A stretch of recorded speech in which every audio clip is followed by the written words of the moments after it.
Titanic کے ڈوبنے کی ایک بڑی وجہ 108 سال بعد سامنے آ گئی۔ شمالی بحر اوقیانوس میں ٹائٹینک جیسے کبھی نہ ڈوبنے والا بحری جہاز قرار دیا گیا تھا، سمندر کے ٹھنڈے پانی میں ڈوب کر تاریخ کا حصہ بن گیا اور اب تک دنیا بھر میں لوگوں کی یادوں میں موجود ہے۔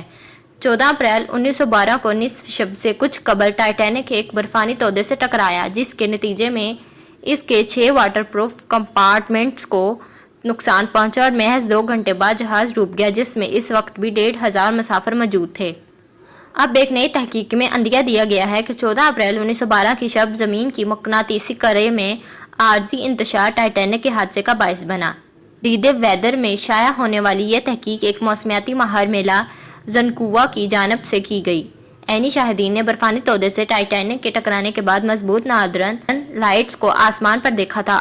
کارپیتھا کے سیکنڈ آفیسر جیمز بیسٹ، وہ بحری جہاز جس نے 15 اپریل کو علی الصبح ٹائٹینک کے 705 مسافروں کو بچایا تھا، نے 14 اپریل 1912 کی رات کو اپنے لاگ میں لکھا تھا: آسمان پر چاند نہیں تھا مگر ناردرن لائٹس کی روشنی چاندنی کی طرح جگمگا رہی تھی۔ ٹائٹینک کے حادثے میں بچ جانے والوں نے بھی صبح 3 بجے کے وقت اپنی لائف بوٹس میں آسمان پر ان روشنیوں کا ذکر کیا تھا۔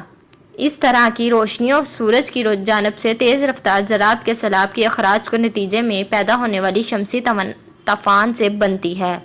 جب یہ ذرات زمین کے ماحول سے ٹکراتے ہیں تو زمینی ماحول کی گیسز کو توانائی ملتی ہے، جس سے وہ سبز، سرخ، جامنی اور نیلے رنگ میں جگمگانے لگتی ہے۔ یہ شمسی ذرات زمین کے برقی اور مقناطیسی سگنلز میں مداخلت بھی کرتے ہیں، جس سے برقی ڈیوائسز کے فعال متاثر ہوتے ہیں۔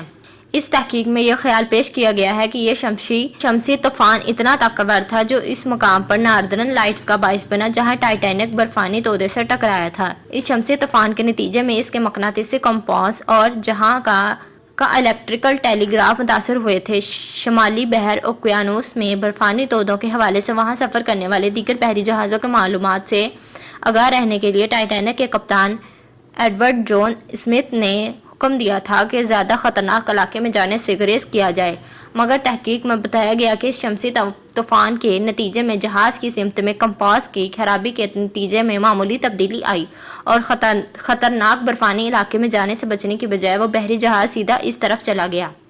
اس خیال سے ٹائٹینک کے سانی کے ایک اور پہلو کی وضاحت بھی ممکن ہوتی ہے، اور وہ یہ ہے کہ ڈوبتے ہوئے جہاز سے مدد کی درخواست پر دیگر بحری جہازوں نے پہلے غلط سمت میں تلاش کی اور بعد میں درست جگہ پر پہنچے۔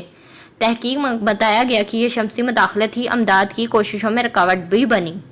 جب کپتان کو اندازہ ہو گیا کہ ٹائٹینک کو ڈوبنے سے بچایا نہیں جا سکتا تو انہوں نے 2 ریڈیو آپریٹرز کو مدد کے سگنل جہازوں کو بھیجے۔